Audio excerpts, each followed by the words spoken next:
Momen yang tepat, saatnya Persebaya gunakan kiper asing musim depan. Jan Victor kembali, siap gantikan Slavko Damjanovic di lini pertahanan Persebaya. Mode transfer gratis, manajemen wajib secepatnya rekrut Mahmud Eid.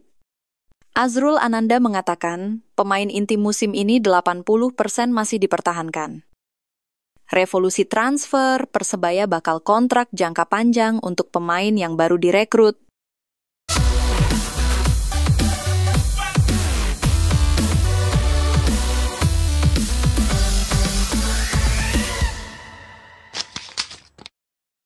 Kiper asing jadi solusi, gimana nasib Hernando Ari? Penjaga gawang asing tampaknya bakal meramaikan persaingan kompetisi Liga 1 musim 2025-2026. Bukan tak mungkin, kompetisi kali ini akan menjadi musim yang paling banyak melibatkan aksi kiper impor. Sejauh ini sudah ada 6 nama penjaga gawang asing yang telah resmi memperkuat klub peserta Liga 1 2025-2026. Nama-nama ini bakal meneruskan jejak kiper impor yang sudah sejak lama meramaikan kompetisi sepak bola di Indonesia. Pendukung setia Persebaya Surabaya Bonek Mania juga sedang menginginkan tim kebanggaannya ini menggunakan jasa kiper asing untuk Liga 1 musim depan. Namun opsi terbaik untuk kiper asing Persebaya belum ada yang memikat.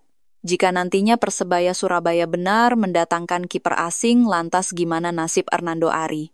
Diketahui Hernando Ari adalah kiper andalan Persebaya Surabaya di setiap musimnya.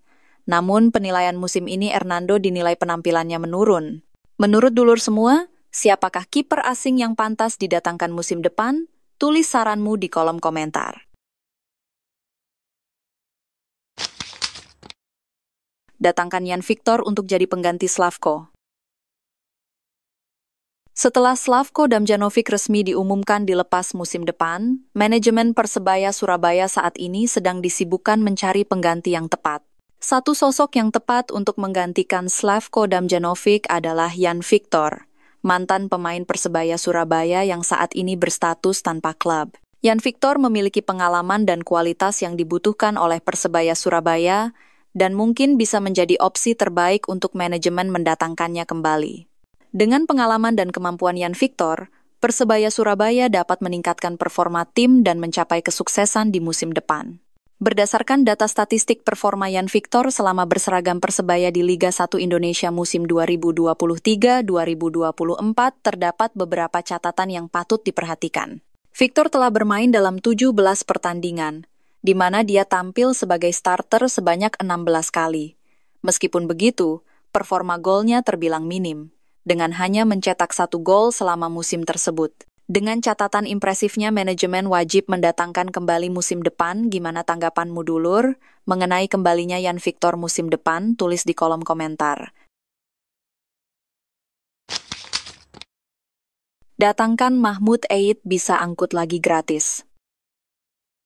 Pemain berpaspor Palestina dan Swedia, Mahmud Eid kini telah berstatus tanpa klub setelah dilepas oleh Bangkok United musim ini. Dengan begitu, ia bisa leluasa memilih klub dan klub yang akan mengontraknya juga tak perlu mengeluarkan uang transfer. Kondisi tersebut seharusnya bisa dimanfaatkan oleh Persebaya Surabaya.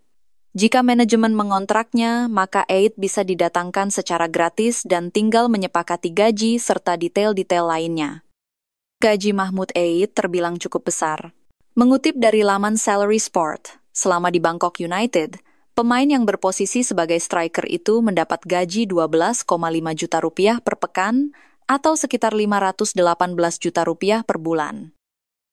Sehingga jika bergabung dengan Persebaya, maka manajemen setidaknya menyiapkan dana tidak jauh dari nominal tersebut. Pemain yang wajahnya kerap dianggap mirip Zlatan Ibrahimovic itu bermain cukup cemerlang bersama Bangkok United. Bergabung sejak musim 2022-2023, ia sudah mencetak 37 gol dan 22 assist. Ayo manajemen Persebaya, Bonek sudah merindukan gelar juara, siapa tahu dengan mendatangkan Mahmud Eid kembali musim depan, Persebaya Surabaya bisa meraih gelar juara yang sudah lama kita semua rindukan. Manajemen amankan kontrak pemain inti musim ini. Azrul Ananda menyebut mayoritas pemain inti sudah diamankan sejak musim lalu demi membentuk skuad yang solid. Ini menjadi bukti keseriusan manajemen membangun tim dengan pondasi kuat, bukan hanya sekadar mengejar hasil jangka pendek. Strategi ini juga menunjukkan Persebaya Surabaya ingin menjadi klub profesional yang tak hanya bersaing tapi juga berkarakter kuat. Kestabilan dalam skuad diharapkan mampu membawa Green Force berbicara banyak musim depan. Musim lalu, Persebaya Surabaya finish di posisi keempat klasemen akhir dengan 56 poin. Meskipun gagal meraih gelar, performa stabil sepanjang musim dianggap sebagai pencapaian penting. Dengan hanya sedikit sentuhan baru, skuad ini diyakini bisa naik level dan benar-benar menantang gelar juara yang telah lama dirindukan. Para supporter juga diharapkan terus memberikan dukungan penuh dalam proyek jangka panjang ini. Pemain baru langsung dikontrak jangka panjang. Direktur Operasional Persebaya, Chandra Wahyudi mengatakan pemain-pemain anyar yang akan direkrut bakal langsung diikat kontrak multi-years. Tujuannya agar mereka bisa segera beradaptasi dan menyatu dengan filosofi permainan Persebaya Surabaya. Langkah ini juga akan menghindarkan klub dari keputusan dadakan di tengah musim yang bisa mengganggu keseimbangan tim. Semua perencanaan dilakukan sejak dini agar Persebaya Surabaya bisa tampil lebih siap dan kompetitif. 3 pemain asing yang bertahan ini pun disiapkan sebagai fondasi utama dalam proyek ambisius musim depan.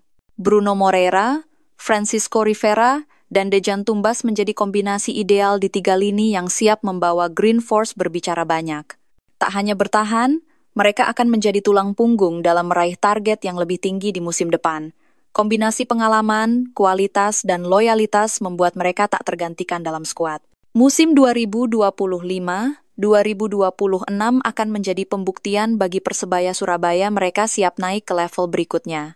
Tak hanya soal posisi klasemen, tapi juga dalam menyuguhkan permainan atraktif yang membanggakan kota Surabaya. Tetap lakukan evaluasi skuad untuk musim depan. Persebaya Surabaya perlu melakukan evaluasi tim untuk musim depan, terutama di lini belakang dan depan yang menjadi sorotan kita semua selaku pendukung setia. Musim ini, Persebaya Surabaya memiliki beberapa pemain yang memberikan kontribusi baik dan diharapkan manajemen dapat mempertahankan mereka untuk musim depan. Pendukung Persebaya Surabaya berharap bahwa manajemen dapat membuat keputusan yang tepat dalam mempertahankan pemain-pemain yang memiliki kualitas dan kontribusi baik di tim. Manajemen Persebaya Surabaya diharapkan dapat mendatangkan pemain asing atau lokal yang memiliki kualitas yang sama dengan pemain inti untuk meningkatkan performa tim di musim depan. Lupakan hasil musim ini, mari kita tatap musim depan dengan target juara yang terus dikumandangkan setiap musimnya, dan semoga Persebaya Surabaya dapat mencapai kesuksesan yang diharapkan. Pendukung Persebaya Surabaya berharap bahwa tim dapat melakukan perubahan yang positif dan meningkatkan performa di musim depan. Keputusan aneh manajemen melepas Slavko Damjanovic. Manajemen Persebaya Surabaya resmi tidak memperpanjang kontrak bek tangguh asal Montenegro, Slavko Damjanovic, sebuah keputusan yang mengejutkan banyak pihak. Slavko Damjanovic musim ini tampil sangat baik di lini pertahanan Persebaya Surabaya. Secara statistik dia selalu tampil dominan dan menjadi andalan tim.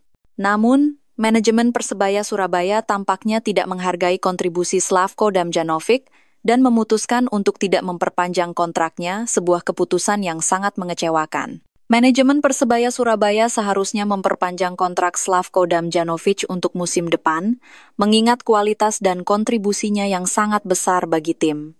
Manajemen Persebaya Surabaya wajib mendatangkan pemain yang sesuai dengan karakter bermain Slavko Damjanovic untuk musim depan, jangan malah mendatangkan pemain yang kualitasnya kurang dari Slavko.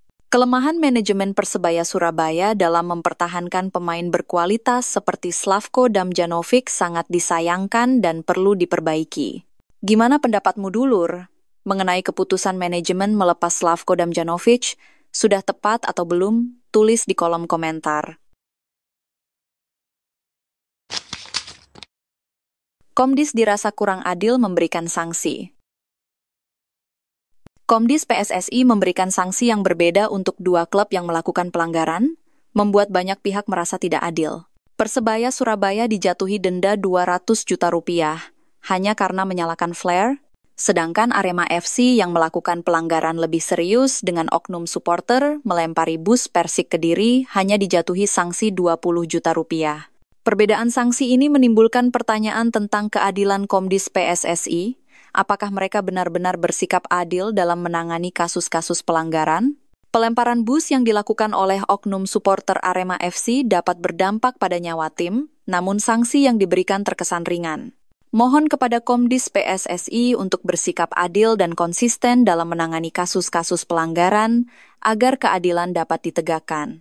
Pendukung sepak bola Indonesia berharap bahwa Komdis PSSI dapat memperbaiki sistem sanksi yang ada dan bersikap adil dalam menangani kasus-kasus pelanggaran. Gimana dulur bonek menyikapi keputusan Komdis PSSI memberikan sanksi yang kurang adil ini? Berikan tanggapanmu di kolom komentar.